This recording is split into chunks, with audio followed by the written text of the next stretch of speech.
What's up, gaming heroes, and welcome back to another awesome World of Warcraft video. Today, guys, I've got a confession. I just got back from Greece, so I had a short week holiday over in Greece. It was really good fun. And since I've been back, I've been absolutely obsessed with Plunderstorm. In a matter of like a day, I got to Renown 40. And I've absolutely been loving this game. Before I started recording World of Warcraft content properly, I was recording mostly Realm Royale content. And that was kind of like my main game that I was playing next to World of Warcraft. Well, that game basically is a battle royale where you use abilities with a mixture of guns. In World of Warcraft, Plunderstorm is basically the same as Realm Royale, but without the guns.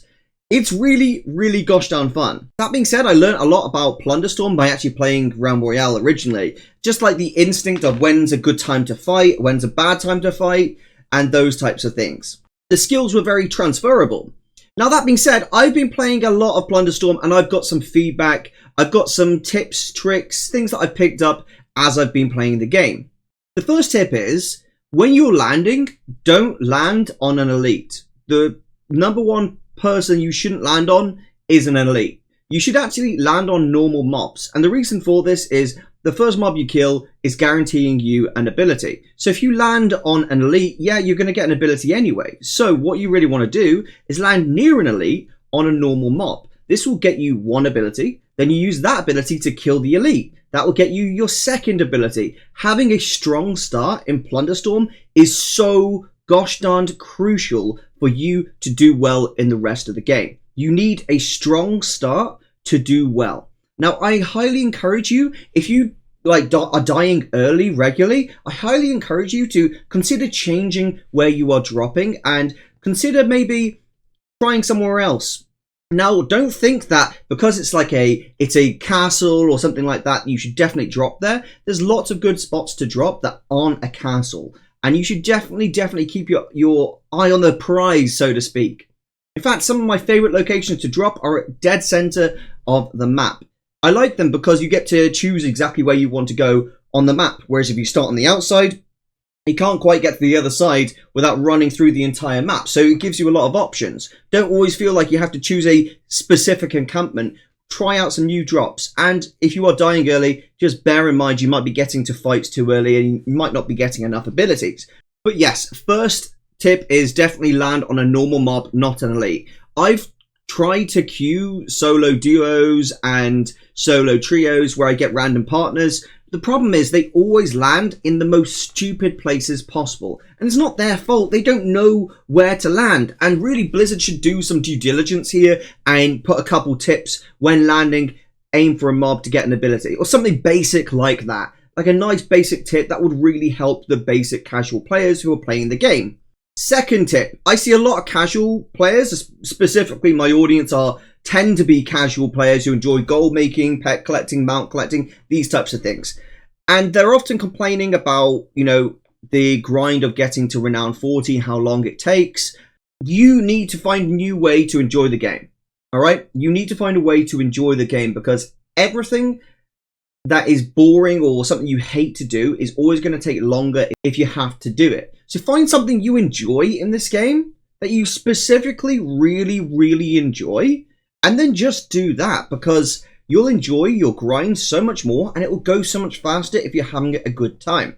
One of the things that I would suggest if you're more of a casual player, why not try out some specific builds, some quite fun builds. One I would suggest is get the hunter chains, get some traps, and get star bomb. What you'll basically do is you'll chain a specific enemy, and the second you hit a chain on them, don't press it again, just run away from the enemy, and that pulls the enemy to you. Drop your traps, and then use your star bomb. This will explode the enemy whilst he is trapped in the traps. It's so much fun to do, and honestly, this is just a crazy combination. You can use this with a bunch of other you can do this type of combination with a bunch of other abilities as well, but finding those specific fun abilities is just really enjoyable. One thing I was doing with a fellow gamer, he's called Revanthia on YouTube. I actually play with him a little bit, and I play with another community member called Jorthy. And what we like to do is when we're playing trios, if two of us die and we're in the storm, we're unresurrectable. Instead of just quitting out the game, we say, right, it's rat time, and the person who is alive just has to stay alive as long as possible. All they do is they drop any ability that is too damaging and they just focus purely on mobility. They just go full mobility and they're just flying around the map, jumping, vaulting over stuff, and everyone's trying to kill them. In fact, it's so funny when that person takes a stun, they throw out stuns and they just run. They're just running. They're being a rat. They're scurrying away. It's hilarious just having that enjoyment and watching a friend struggle to stay alive in the game. And oftentimes, because they're stayed alive, they pick up tons more plunder than they typically would. And yeah, we're not all involved in that situation, but at least then we aren't just complaining at our friend and say, oh, just exit the game. You know, it creates more enjoyment. Another tip, if you're after plunder, get 2 friends and just queue up trios. We get so much more plunder from trios than I do from solos or duos. It's so crazy, it's unbelievable. I think this is because you have a lot longer to loot up than you typically do in solos and duos. You get into a lot more fights in solos and duos, but in trios you tend to have quite a long time to loot up. Either you die instantly because you land on the exact same spot as someone else, or you have a long time to loot up and get loads of plunder, then fight out with some good abilities. So if you're looking to renown up really, really quickly, maybe join the Discord in the description and ask if someone wants to play some Plunderstorm. We typically play in the evenings, most evenings, so if you want to join in, get involved in a few games, why not? I hit level 40 like 2 days ago, after only like a day playing basically, and since then I've only been playing trios. I've hardly done any solos apart from recording this video, and I've got 175,000 plunder right now. So that's 75,000 in like 2 days, just passively playing in the evening for about 2 or 3 hours. Really, really fun, really enjoyable. You get so much from trios. So I highly suggest you do trios if you're looking to get that renown up really quickly. If you don't know already, you need 100,000 plunder to basically get renown 40. Makes sense, right? So just do trios. Guys, this is a battle royale, okay? Put your egos aside for a second and just bear in mind what that means. A battle royale isn't about getting the most kills, it's about who wins. That's ultimately what it's about, guys, okay? So sometimes you might just want to play the PvE mode, kill a bunch of mobs, and survive to the end, and then maybe fight out the last fight. That's maybe your playstyle is that. It's a battle royale. It's the person who survives the longest, not the person who gets the most kills. The most kills is just an ego thing. Ignore it. There's no need for that. If you want to win and you want to do well, a lot of the time you're going to want to not take fights. Watch some of the pros on Twitch. They aren't fighting absolutely everyone. They fight often, but oftentimes they'll run away because ultimately they know that taking that fight is a bad idea. And it's much more beneficial to them to take that fight later on. As you probably see in this footage, I was a level 8 and I saw a level 10 and I basically said, no, I'm not going to fight you because you've got such a level advantage on me right now. I'm going to wait for you to fight someone else and then I'm going to jump on you because you will become a victim at that point. It's so much easier to play like that than it is by taking every single fight that you can possibly get into. My favorite ability combo when I'm playing, if I'm trying to win the game is take Bulwark, Quaking Leap, Slicing Winds, and then any of the frontal abilities, such as Manosphere, Axe, or Smackerel. Those 3 are the main 3 damaging abilities I usually take. If I'm trying to really win a game, I want Bulwark because it's a brilliant button to press when you're about to get stunned and to avoid this stun. I want Quaking Leap because it allows me to close a gap and also stun a target if I'm highly skilled with it, which I am. And then Slicing Winds just for pure mobility and for the beautiful damage it does in the final circle. Just those 4 abilities are brilliant. My favorite ability has got to be Smackerel in the game because the poison and the damage buff it does is just insane. Loads of people slept on this ability and said it was crap when I first started playing. But then it's now being used by everyone. It's such a great ability. I love it. I love Searing Axe as well, but if it's between those, I take, Smackerel, Searing Axe, and then Manosphere. It depends which I'm going to get. I really enjoy the shield build as well, but I find that's more of a range ability, and I like getting close up and in their face. It's a lot more enjoyable for me. Now, by no means am I a pro, but this is just information I wanted to share with you. I was ranked 12th in the EU for Realm Royale, so I was a really highly rated player in Realm Royale, and as a result of that, a lot of the skills and abilities and stuff that I gained from that are transferable to Plunderstorm as well. I'm not claiming to be a pro or anything like that. I just love this game. Now, Blizzard, if you were watching this video, I'd love to give some feedback on this game, as there are some things that I think would be beneficial in changing for the longevity of this game to survive and do well, which I would love this game to do well. If this game did well, I would be so happy because I really enjoy it. Okay, so here's the first thing. The power level from leveling is too much right now. If you are like just 1 or 2 levels ahead, it is such a huge difference in strength that it's just really redundant even trying at that point. It feels, if you're like a level 6 and the person's level 8, they will absolutely conquer you if they're the same skill. They have to be really quite bad at the game to lose that fight versus the level 6, or they maybe have to get caught. Like in a third party situation. That's not a situation that's good. You don't want to be giving unfair advantages in a battle royale. You want to be giving them kind of an equal chance to actually succeed in the final circle. Because if someone wants to not like fight and actually just kind of play PvE mode and get to the end, they should be able to do that without being so far behind. If I was to spend the whole game just killing mobs and ignoring other players, I'd only get to like level 7 or 8. I wouldn't get to level 10 very easily. It's very difficult to, because the mobs die so fast and then there's not enough mobs as you get into the final circle. So I really think that they should reduce the amount of damage that you get from just leveling up. If it was down to me and I was a creative director for this game, I'd very simply just say, hey, remove levels. I wouldn't have levels. They are completely redundant and aren't needed. Realm Royale didn't have any levels at all. All it had was upgraded abilities, just like we have in Plunderstorm. The difference is, as you upgraded the ability to a new quality of that ability, you gained more damage. So say you had the very base default, it did like 10 damage. As you got the green version, which is the common version, you'd then get like 20 damage. As you got the rare version, 30 damage. As you got the epic version, it'd be like 40 damage. You got like a nice boost in damage from those abilities as you got like an upgraded version of that ability. This made it really worth going after those epic chests. If it was down to me, I'd completely remove the levels in-game. Keep the renown, of course, but I'd actually remove the levels in-game and make it more about the abilities and the fighting rather than anything else. Now, you could still keep the plunder in the game. You wouldn't need the experience, just keep the plunder in the game, because ultimately it's a pirate game, right? Collect the plunder for the gold. And if people don't care about that, they don't have to get the gold. They can leave it for other people. It can be a great way. It still works. Everything works, just in my opinion, the leveling side of things isn't as enjoyable. And I think it kind of holds the game back from being as successful as it could be. Some people might disagree with me, and that's fine if you do disagree with me. Maybe you're playing the game really well and you're getting to level 10 really quickly and you're slaughtering everyone else. But I like to look at it from the perspective of how can we get it so the most people will enjoy this game.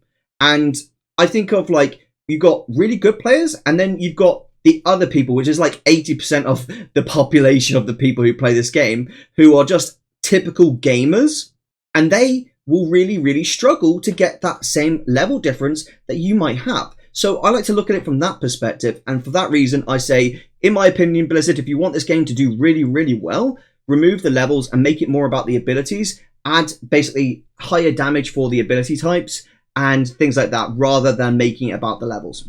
The second thing is definitely going to be a very unpopular opinion, but I think that no offensive ability should give you movement. That's what I think. I think no offensive ability should give you movement. Currently, it is too competitive to have slicing winds. You need slicing winds to do well in this game right now. If you want to get around the map quickly, you need slicing winds. And honestly, it does too much damage for you to also send you that far away. You realistically should make either slicing winds a utility ability, where you have to choose which utility ability you're going to have, or you drastically remove, or you drastically change the distance that you travel with slicing winds. At the moment, it's too competitive of an ability that pretty much everyone gets slicing winds, And if everyone's getting the same ability, it basically tells you either that ability is broken or it's being used wrong. And in my opinion, it is being used wrong.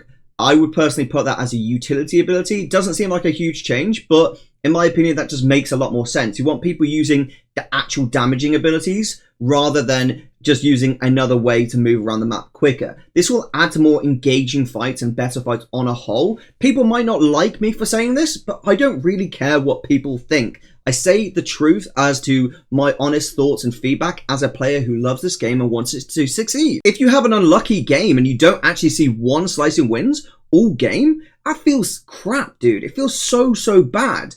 And yes, there's an RNG aspect to this game, but you shouldn't need an ability to succeed in this game. Now, why is it every time I watch a streamer who's playing the game and winning loads of games, they always have slicing wins? There's a good reason for it. It's the best ability to have, and that's just the facts of the matter.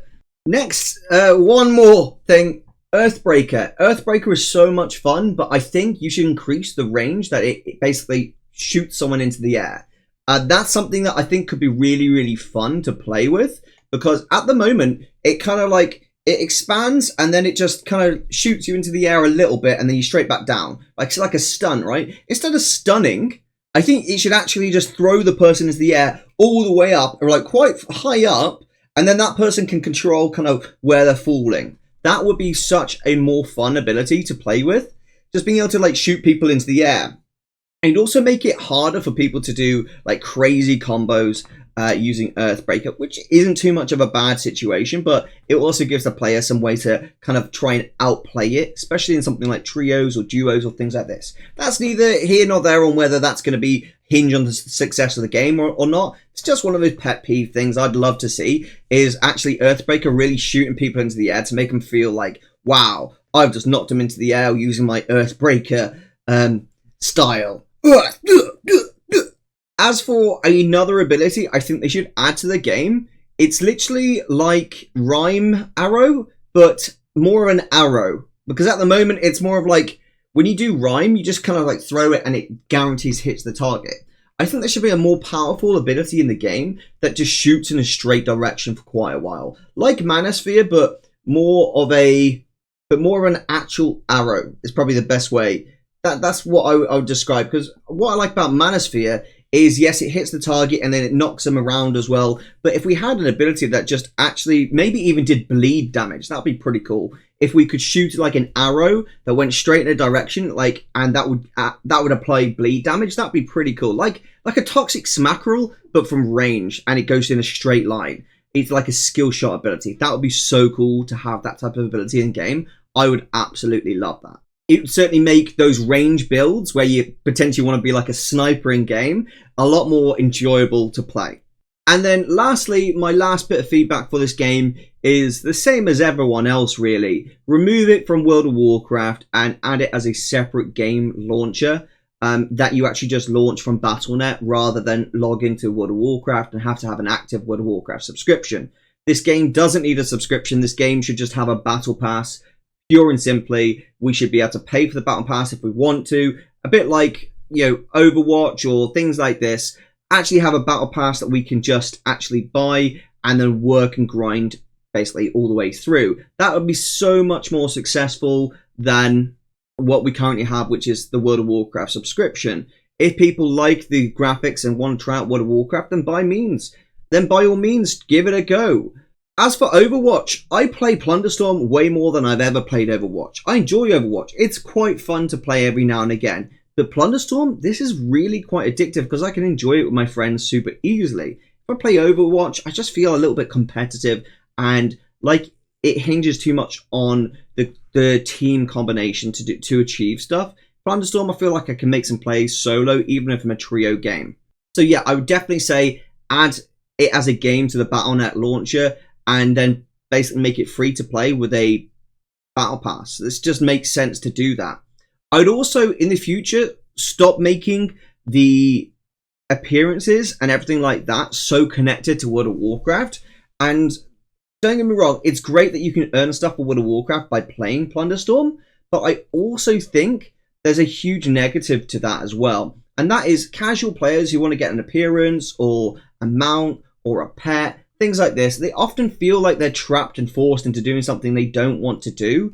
And this is going to put them off World of Warcraft because you're forcing them to come out of their comfort zone to do something that they don't actually enjoy. Maybe they don't want to play, Battle Royale type games. Maybe they just want to play World of Warcraft and collect things. If you're forcing them to do stuff like this, they might actually stop playing World of Warcraft. And that's not going to be good for the game as an overall.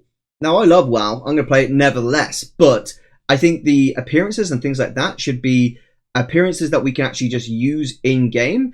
And maybe on the customizable character screen, we can actually just apply our armor and things like that right there, rather than having it something we have to talk to an NPC to get in-game. It'd be way better than currently what we've currently got with this system in place.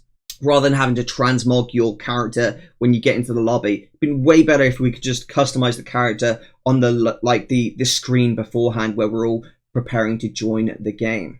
Well, that's all I have to say about Plunderstorm. I really hope this video was enjoyable for you. I hope you agreed with some of my points, and I hope you maybe disagreed with some. If you did, please go ahead and share your thoughts and comments in the section below. Be respectful, please, to one another. Let's be friendly to each other. There's no need to fall out or anything like that. There's no need to be handing out bans to people who are acting rude. Let's try and enjoy this game together. Let's try and share our thoughts and feedback in a constructive way that will help Blizzard improve this game. Thanks so much for watching, and this is Erosium, out.